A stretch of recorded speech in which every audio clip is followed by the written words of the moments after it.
우리가 예수 믿는 우리 하나님 자녀들은 이렇게 계명이 있어야지 계명을 지키는가? 사실은 이 10계명이 없어도 우리 하나님 자녀들은 당연히 이 계명을 지켜야 되는 거지. 이걸 왜 지켜야 되느냐 이렇게 반문한다면은 그것은 이제 하나님 자녀가 아닌 거죠.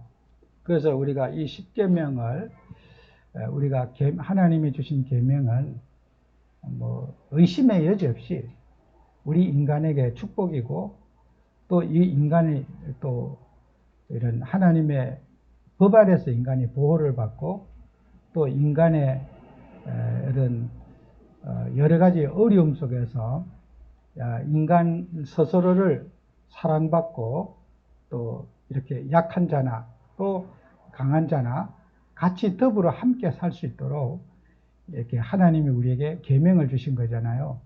그래서 범죄한 이렇게 제가 언젠가 어떤 사람을 전도 현장에 만났는데, 이 사람은 그 법에 대해서 엄청 잘 알더라고요. 얼굴 생긴 건가 지적 수준을 보면은 전혀 아닌데, 뭐 사기죄가 몇 점 몇 항에 있고 뭐가 어떻고 너무나 잘 알아요. 그런데 이제 제가 이렇게 한참 이렇게 대화를 하고 보니까 이분이 전과의 경력이 여러 그 전과 경력이 있는 사람이에요. 그래서 이렇게 범죄를 저지르고 전과를 많이 가진 사람은 법을 참 많이 알아요. 왜냐하면 그 법을 지배를 받아봤기 때문에. 근데 일반적인 사람은, 저와 여러분들은 사기죄가 몇 점 몇 항에 있는지를 몰라요. 사기로 범죄한 사람은 사기죄에 대해서 잘 알아요. 그런데 사기죄로 들어가 보지 않은 저와 여러분들은 사기죄가 몇 점 몇 항에 있는지 변호사라든지 법관들이나 알지 몰라도 우리가 그거 알 필요도 없고 궁금하지도 않고 뭐 아무 어려움 없이 법은 있지만은 그 법은 우리하고 아무 관계가 없잖아요.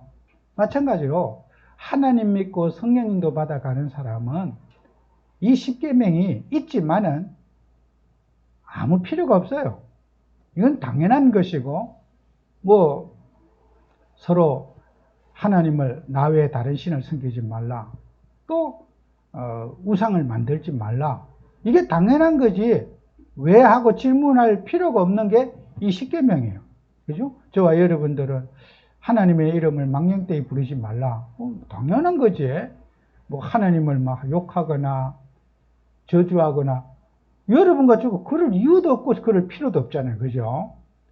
우리는 착한 하나님 자녀이기 때문에 그 계명이 하나도 있는지 없는지도 모르고 우리는 그 계명을 뭐 잘 지키고 살 수밖에 없도록 되어져 있어요.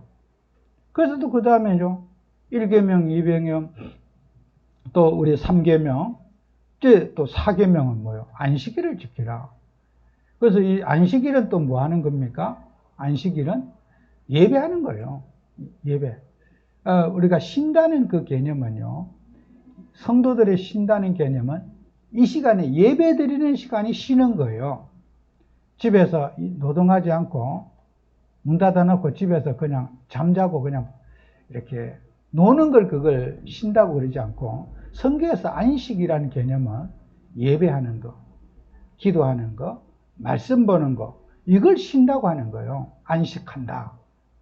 그래서 우리는 육신적으로 안식일을 위해서, 오늘 안식이다, 직장 안 가는 날이다, 오늘 일 안 해서 좋다, 학교 안 가는 날이다, 그게 안식일의 개념이 아니에요. 안식일은 예배하면서 영적인 힘을 얻는 시간이 안식일이에요. 구약의 예배에서 우리가 안식일 제도가.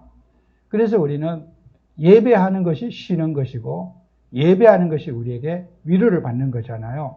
그래서 1계명에서 4계명까지는 하나님을 바라보고 영적 하나님을 향한 이제 계명이고, 이제 5계명부터 10계명까지는 이제 다른 거잖아요.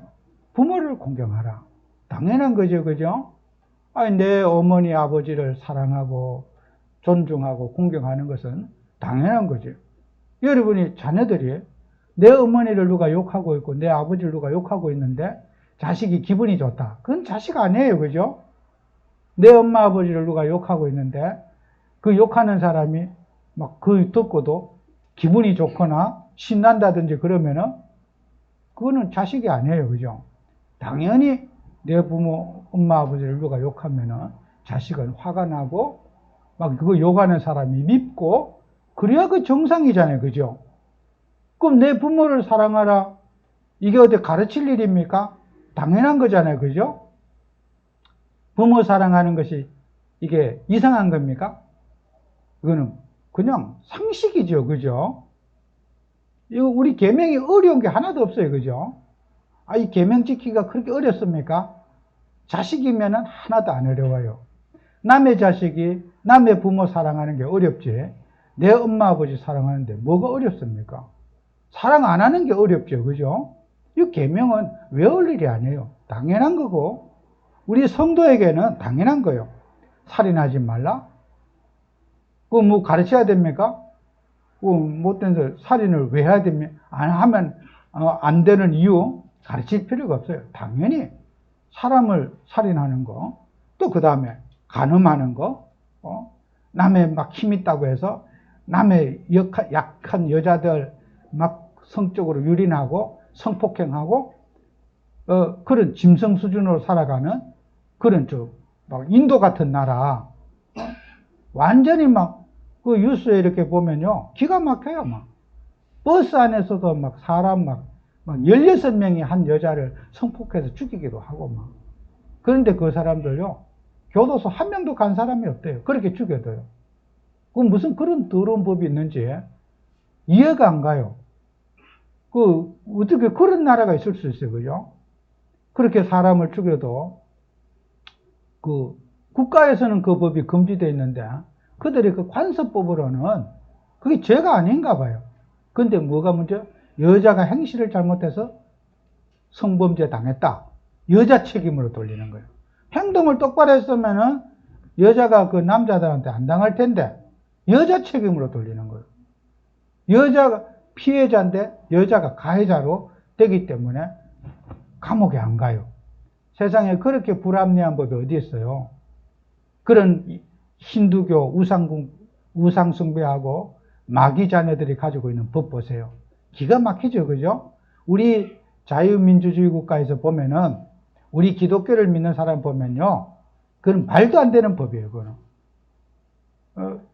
그런 정말 더러운 법을 가지고 있는 나라에 간음하지 말라. 그러면요.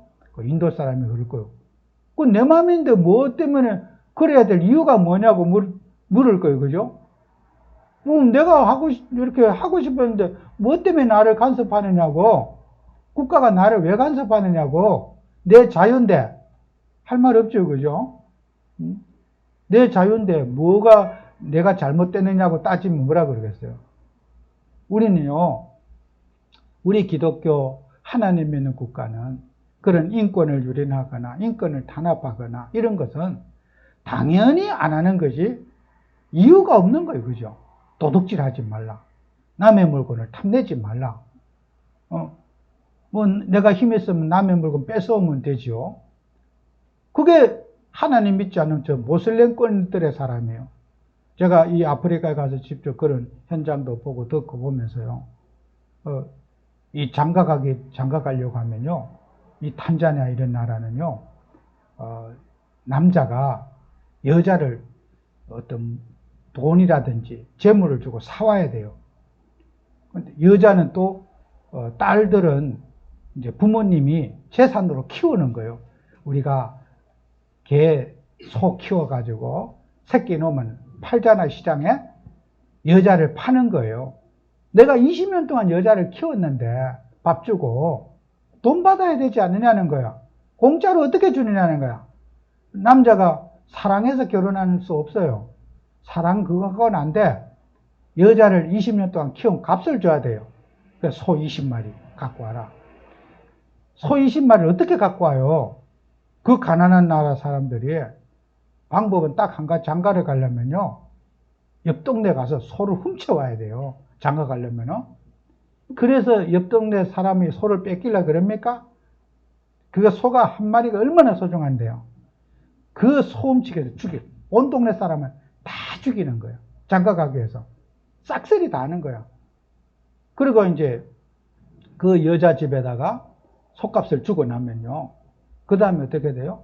그 여자가 시집에 오면요.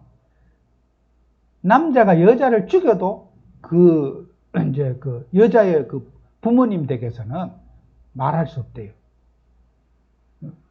말할 수 없대요. 만약에 이제 돈을 안 주고 여자를 데려왔어. 그러면요. TV를 샀다. 그 이제 장인 장모죠. 말도 없이 TV 다 가져가고 평생 다 가져간대. 그냥 싹 다 가져간대. 돈 안 주고 가져갔으니까 까와라 이거요. 숟가락도 가져가고. 근데 다 받아낸다는 거예요. 이야, 참, 난 대한민국이 불평하는 사람요. 그런 나라 한번 가봐야 돼요. 세상에 이런 법이 다 있나. 그리고 여자를요, 자식을 키운 거예요. 그 모슬렘의 문화가요, 그 유물론 사회주의 문화가요, 얼마나 여러분 공산주의, 사회주의, 그런 유물론, 물질로만 사람을 생각하는 그 의식이요, 얼마나 마귀적인 문화라는 것을 사람들은 모르고 있잖아요. 왜 공산주의가 나쁘고 사회주의가 나쁘다는 걸 사회주의 국가, 북한, 저 중국, 탄자니아 이런 나라 사회주의 국가거든요. 그런 데가 왜 이 이론들이 사회에 나쁜가, 기독교가 반대적인가 안 가보면 몰라요. 정말요. 우리 대한민국이 자유민주주의 국가가 됐다는 게 너무 정말 감사하고 정말 우리가 행운이죠. 그죠? 우리가 이 땅에 태어난 게. 그런 나라 태어난 사람은 정말 그 사람의 인권이라고는 뭐 찾아볼 수가 없고요.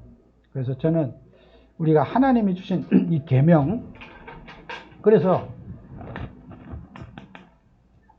하나님이 주신 계명은 이게 인간에게요, 복이에요.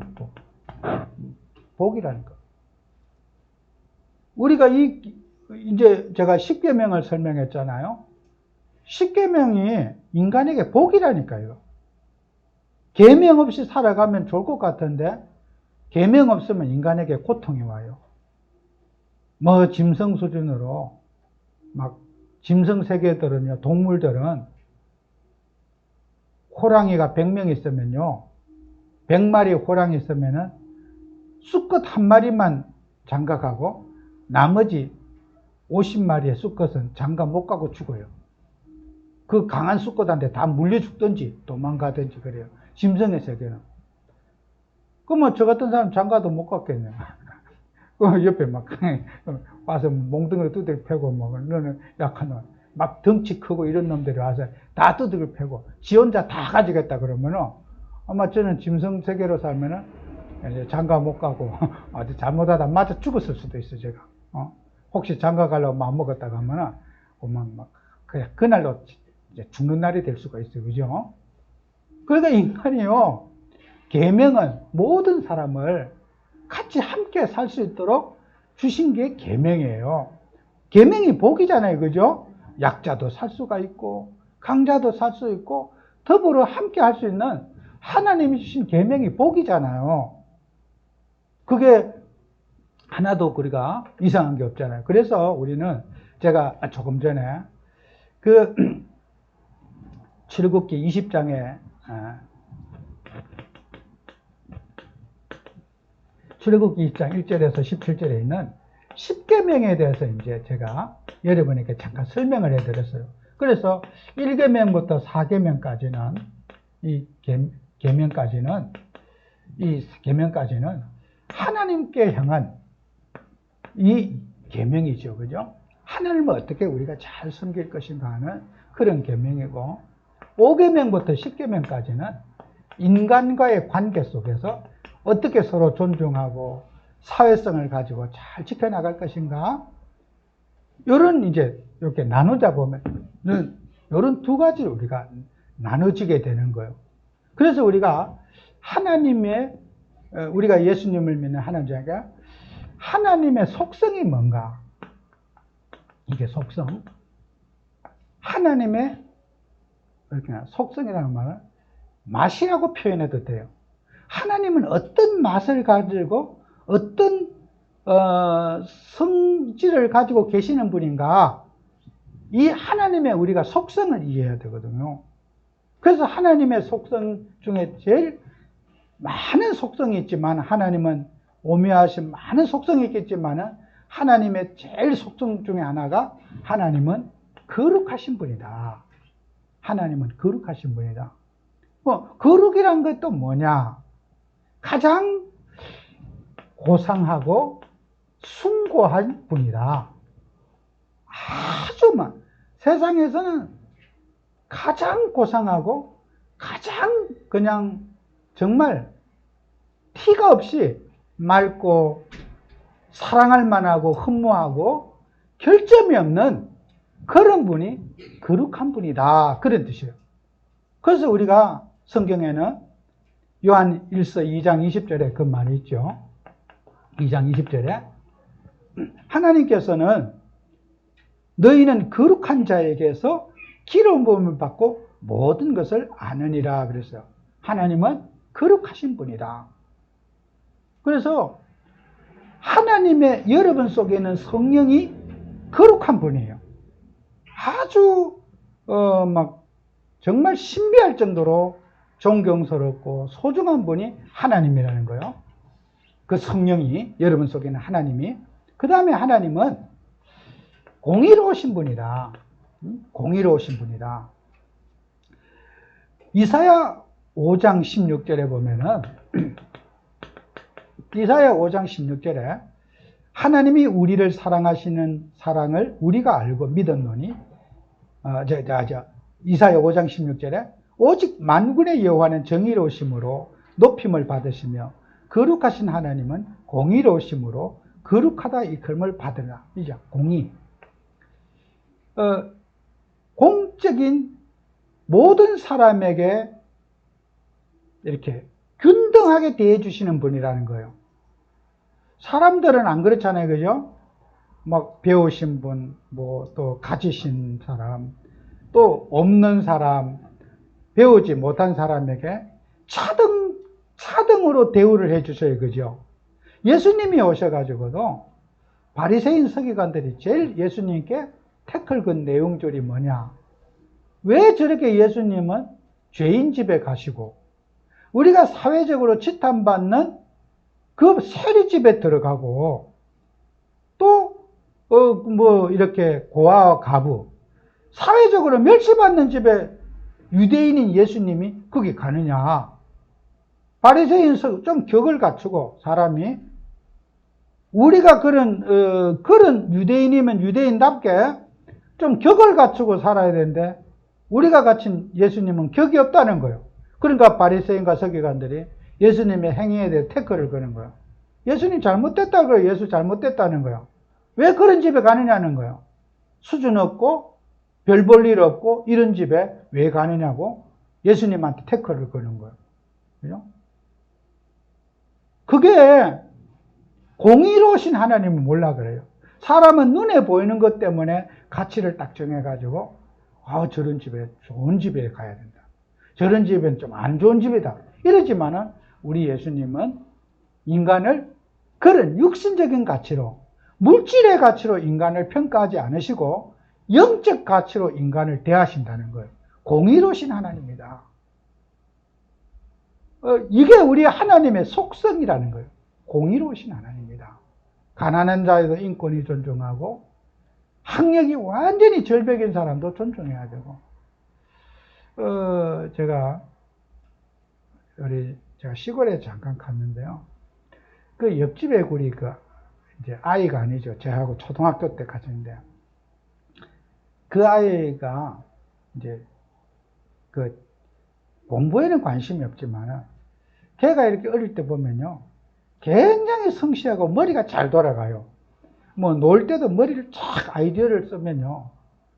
저는 어릴 때부터 제가 의리해가지고 판단력이 없어 있으면 일단 가만히 있으라는 거야. 움직이지 말고. 내가 다 한다는 거야. 어떤 노는 거 이런 거는 지가 다 준비를 해요. 어떤 방법으로 준비를 하니까 나는 가만히 있고 일하는 걸 겁내. 왜? 내가 뭘 하면 일을 만드니까 너 가만히 있어. 가만히. 항상 이제 나이가 들어서 60이 다 됐잖아. 지금도 그래. 어린애기 잔소리 하듯이 다 들어봐라. 가만히 있어라 네가. 내 시킨 대로만 해라. 뭐 할 때 돈 얼마다 하지 말아라. 딱 나한테 시키게만 해요. 어릴 때 그 습관 그대로 있어. 겁을 내는 거야. 또 일저질까봐. 어릴 때 이제 네 가만히 있어. 내가 다 한다. 그쵸, 편하긴 해요. 그런 친구 있으면 편해요. 내가 다 할 테니 너 가만히 있어라. 그러니까 어릴 때 하던 그 습관이 나이가 들는데 그대로 있더라고. 너는 웅지 가만히 있어라. 내가 다 할게. 괜히 뭐 머리 쓴다고 하다가 또 사고 치지 마라 이거요. 여러분요, 우리 하나님은 그런 사람도 정말 공부를 못해도요, 인생 사는데 아무 문제 없어요. 우리가 사람이 살아가는데요, 인간이 막 좋은 사람, 나쁜 사람, 사람은 외모를 보고 평가하지만은 하나님은 그렇게 인간을 판단하지 않는다. 다 소중하게 보는 거예요.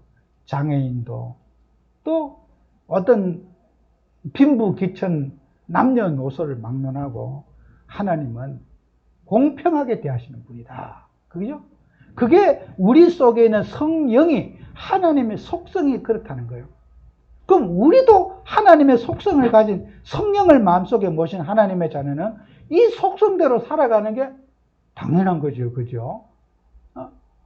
그게 우리 성도의 본분이라는 거예요. 하나님은 또 어떻습니까? 많은 게 수많은 내용이 있지만 설교가 이 시간이 주어지잖아요. 다 이 하나님의 속성에 대해서 제가 몇 달에도 다 못해요. 근데 요 시간 주어진 시간에만 제가 해야 되잖아요. 하나님의 속성은 또 뭐냐? 사랑의 하나님이다. 사랑이다. 하나님은 사랑이다. 오늘 성경 말씀을 했거든. 요한일서 4장 16절에 하나님은 사랑이다. 미워하거나 정오하거나 분쟁하거나 갈등하는 것은 누구 잘잘못 떠나서 하나님의 뜻이 아닌 거예요. 하나님이 주신 마음이 아닌 거예요. 내가 누가 잘못했기 때문에 내가 미워한다. 사람은 이해해 줄 수 있지만 하나님은 이해 안 해줘요. 여러분이 살다가 나 저 사람 미워 싫어. 근데 나에게 피해를 줬으니까 내가 미워하지. 사람은 이해할 수 있어요. 그죠? 사람들끼리는. 나 저 사람이 저렇게 무리하게 했기 때문에 미워하는 거야. 근데요, 하나님은 그걸 이해 안 하셔요. 사단은, 마귀는 인간을 미워하게, 정오하게 하고, 편가르게 하게 하고, 좋은 사람, 나쁜 사람 구별하지만은 하나님은 사랑이시다. 범죄자도, 교도소에 가는 전과자도, 살인범도 하나님은 사랑하게 하시는 거예요. 사람 죽였다고 미워하는 거 하나님 뜻이 아니에요.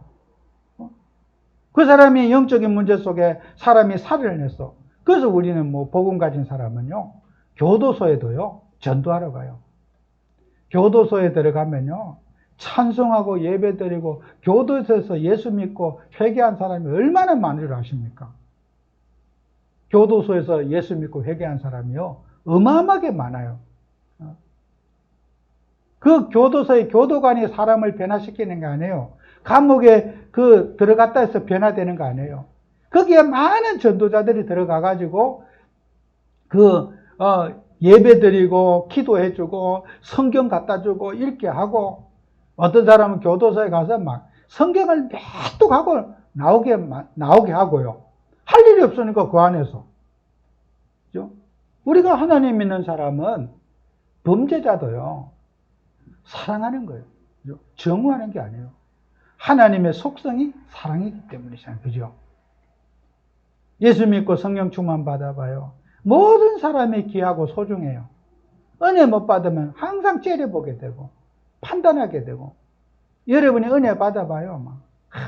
너무 소중하고 사람이 귀하고 교회 오신 분들이 소중하고 귀하고 오셨습니까 하고 막 반갑고 이렇잖아요. 그래서 우리가 하나님의 속성이 사랑이라. 그래서 고린도전서 13장 13절에 믿음, 소망, 그 중에 제일은 사랑이라고 했거든요. 사랑이 식어지거나 사람이 사랑하는 마음이 없으면 그거는 막이 들린 거예요. 그래서 우리가 사랑하면 다 끝나는 거예요. 그죠? 사랑이 안 되니까 문제죠. 그죠? 정신병자들의 특색, 사랑을 못하는 거예요. 제가 영국에 어느 그 의사분, 그 학자가 대학에서 논문을 썼는데 그걸 내가 한번 기사에 한번 봤거든요. 정신병자들은 사랑을 못한대요. 그 영국의 어느 학자가 대학에서 논문 써놓은 걸 내가 봤는데, 그 이제 연구 논문에서 한 번도 정신중증 질환자가 남녀 간에 사랑을 한 적이 없대요. 나는 그걸 깜짝 놀랐어요. 아, 그렇구나. 그 논문에서. 여러분요, 마음이 굳어져 갖고 늘 이해타산적으로 생각하고, 그 정신병이에요. 정신병에 별거 있어요? 사랑 못하는 게 정신병이라. 아시겠죠? 내가 사랑이 안 돼! 정신병이에요, 그게. 그 보통 병이 아니에요. 사랑이 안 되는 병이 최고의 병이라고. 남을 사랑하고 소중하게 하고 귀히 여기는 거. 치유 중에 치유예요, 그게. 그분이 하나님 믿는 분인지 아닌지 모르는 논문에서 그걸 많은 각 나라별 데이터를 내가지고 조사를 해보니까 중증 환자로 약 먹고 있는 정신병자들 이걸 못 하더래요. 사랑을.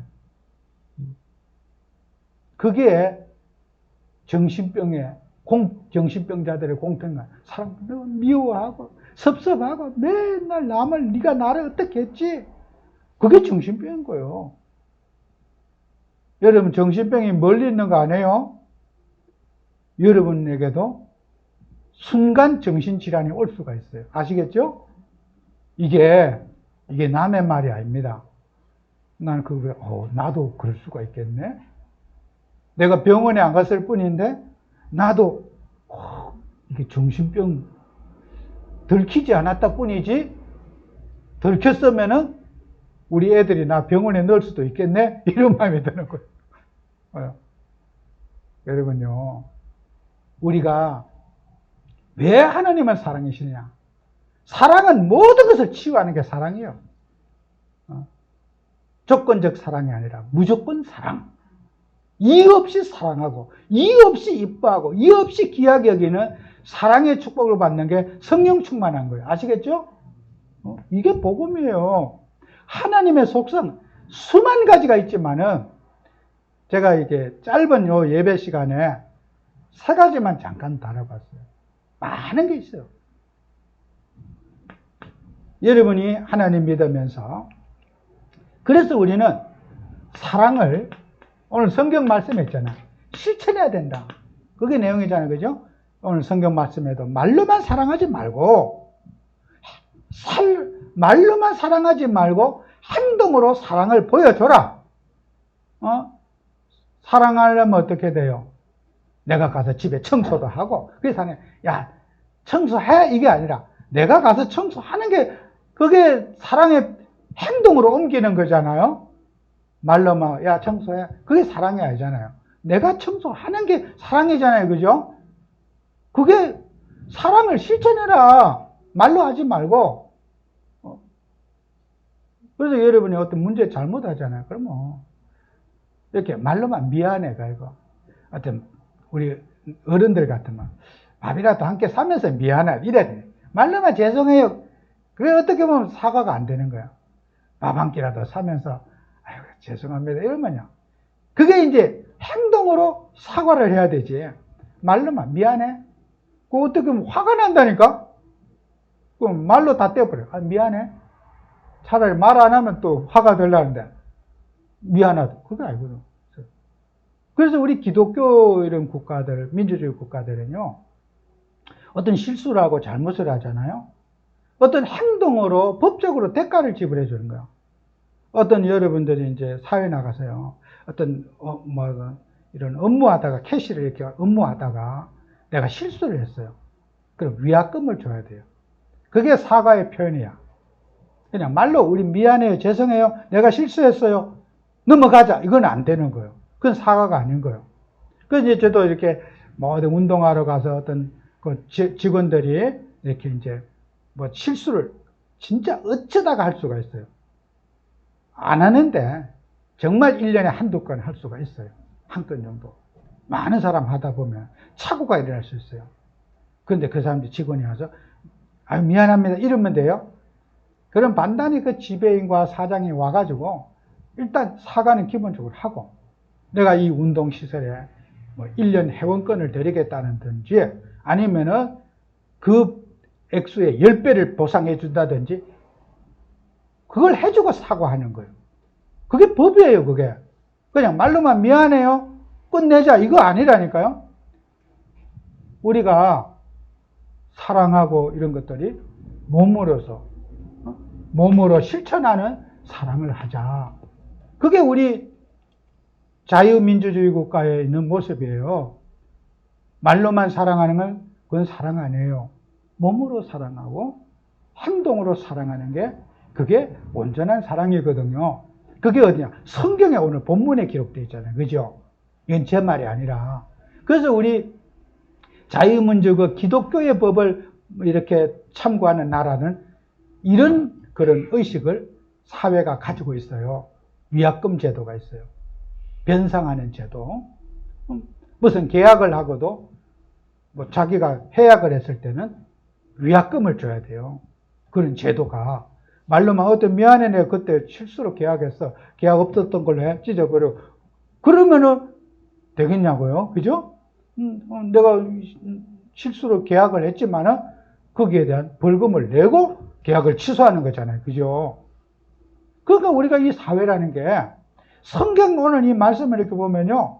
너무나 맞아요. 그래서 성경에 하나님께서는 우리에게 뭐냐? 사회적 약자를 배려해라. 사회적 약자. 이 약자를 배려하는 우리가 삶을 살아야 돼요. 예를 들어서 여러분에게 지적 능력이 부족한 여러분보다 지적 능력이 말귀도 못 알아듣고 이런 분이 있다. 내 입장에서 생각하지 말고 그 사람 입장에서 배려해 줘야 되는 거예요. 그죠? 그 사람 입장에서 배려해 줘야 되는 거예요. 예수님이 그렇게 하셨어요. 그래서 사도행전 6장 1절에 보면은 거기에 복음운동 하면서요.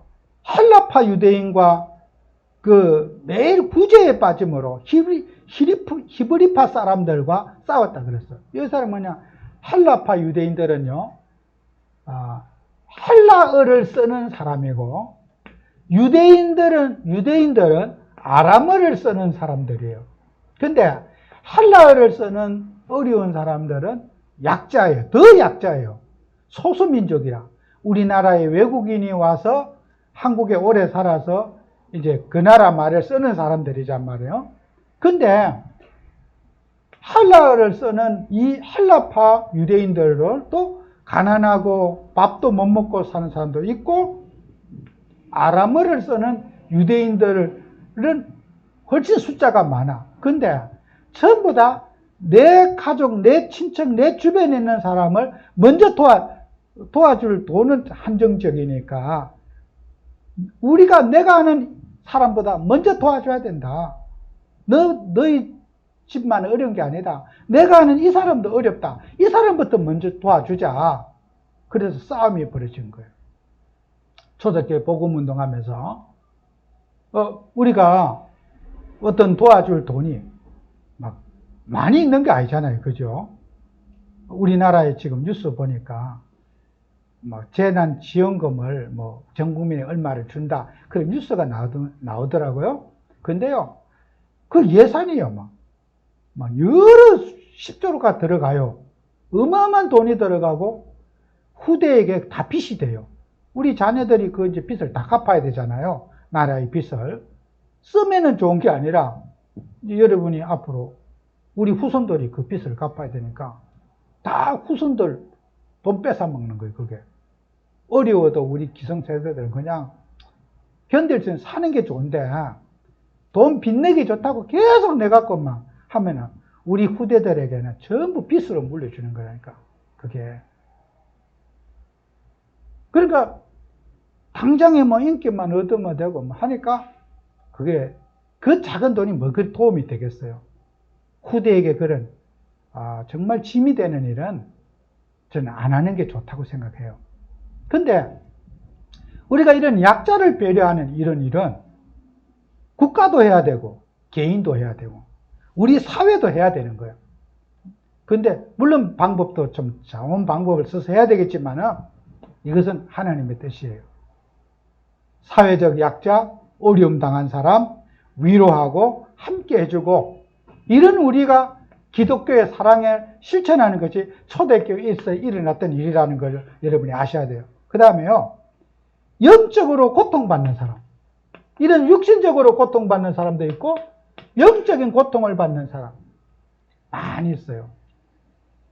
어떤 막 시달리고 가히 눌림을 당하고 악몽을 꾸고 어떤 정상적인 사회생활을 하지 못하는 영적인 고통받는 사람.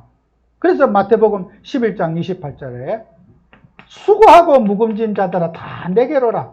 내가 너희를 쉬게 하리라. 예수님은 이런 사람에게 하나님은 안식을 주기를 원하신다. 이게 우리는 주님의 뜻이라는 거예요. 그 다음에 우리 예수님은요. 언약의 백성을 향한 헌신을 해야 돼요. 하나님의 자녀들끼리 서로 돕고 기도해주고 서로 배려하고 정말 구원받을 불신자들도 사랑해야 되지만 교회 안에도 사랑하고 섬기고 같이 함께하고 기도해주는 그런 언약의 자녀들끼리 늘 사도행전 2장 44절 46절에 있는 대로 기도하고 우리가 같이 함께하고 서로 같이 나누고 니건 내가 주장하는 일 없이 서로 함께해주는 언약의 자녀들끼리도 하나 해야 돼요. 불신자만 사랑하는 게 아니고 배려하는 게 아니라 교회 안에도 구원받은 자녀들을 배려할 자가 참 많습니다. 그런 우리가 배려가 있어야 되는 게 이게 사랑을 실천하는 거잖아요. 그리고 여러분 마지막으로 하나님이 주신 이 달란트 헌신을 해야 돼요. 사람은요 헌신의 종류가 굉장히 많아요. 막 돈 바치는 것만 헌신 안 해요. 그건 작은 부분이에요. 여러분이 돈만 내면 헌신이 아니에요. 돈 없는 사람은 헌신이 안 됩니까? 그게 아니거든요. 그래서 여러분과 저는 헌신 중에 제일 큰 헌신, 영적 사역의 헌신이라. 초대교회 헌신 가운데 제일 큰 헌신, 사도행전 6장 4절에 있는 대로 말씀과 기도에 전무한 헌신. 정말 말씀 전하고 기도하는 일에만 온전히 바치는 헌신. 이거요, 보통 헌신이 아니에요. 세상 직업도 갖지 않고 막 오로지 말씀 전하고 기도. 7 집사님처럼 내가 복음 전하고 영혼 살리고 제자 양육하고 막 이런 일에만 헌신하는 헌신.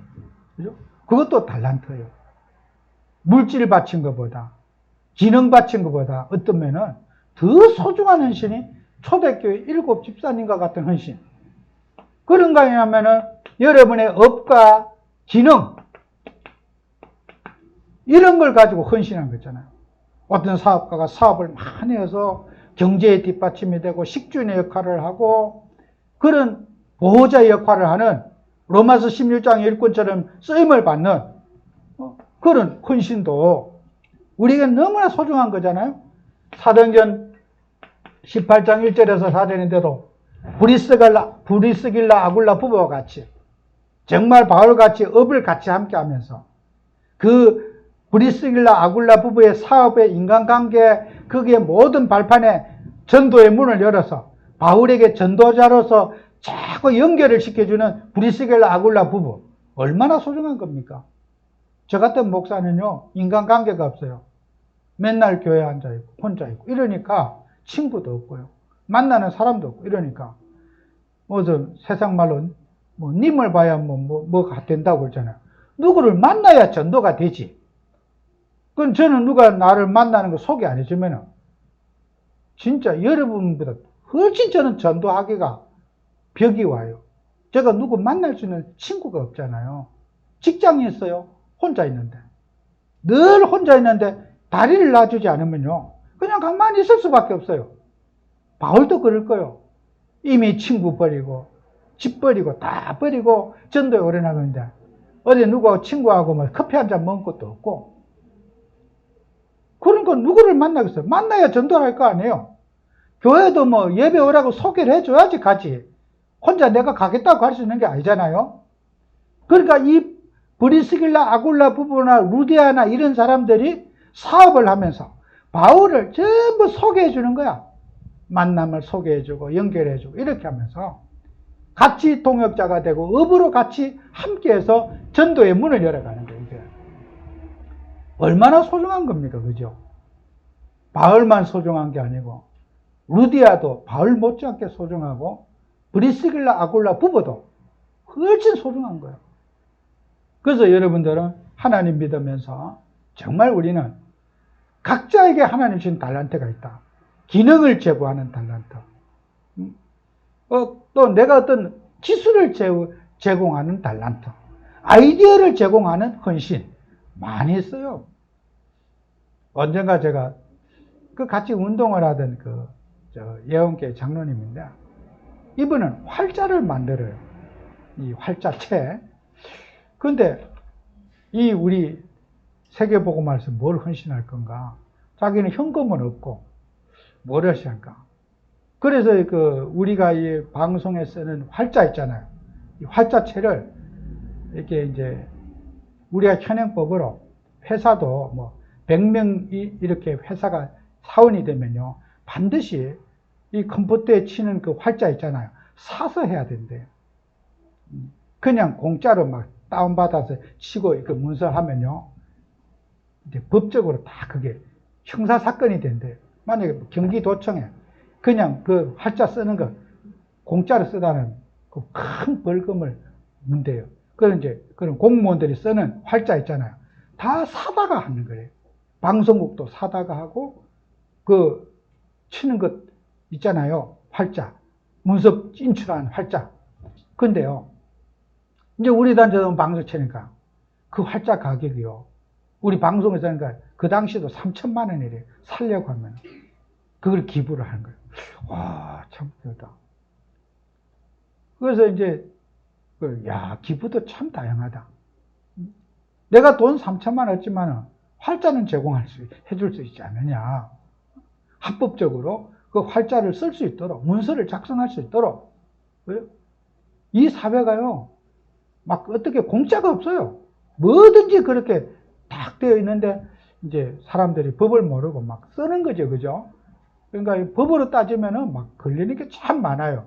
이제 법을 모르니까 다행이고, 뭐 걸려도 내가 몰랐습니다. 그러니까 또 우기게 되고, 이제 그런 건데, 여러분요, 갖가지 기능과 업으로 여러분은 주님의 일에 귀하게 쓰임 받아야 돼요. 각자가. 꼭 한 가지 일에 꽂혀갖고 요렇게 해야 된다는 기준이 아니에요. 하나님의 일에 달란트 헌신, 나의 달란트, 나의 기능, 나의 성품을 하나님의 도구로 쓰임받는 여러분 되시길 바랍니다. 기도합니다. 주님, 오늘도 우리 렘넌트들과 교회 성도님 축복하셔서 하나님 주신 사명을 따라 살게 하시며 하나님의 주신 기능을 하나님 앞에 기부할 수 있는 성도님들이 되도록 축복해 주옵소서. 예수님 이름으로 기도합니다. 아멘.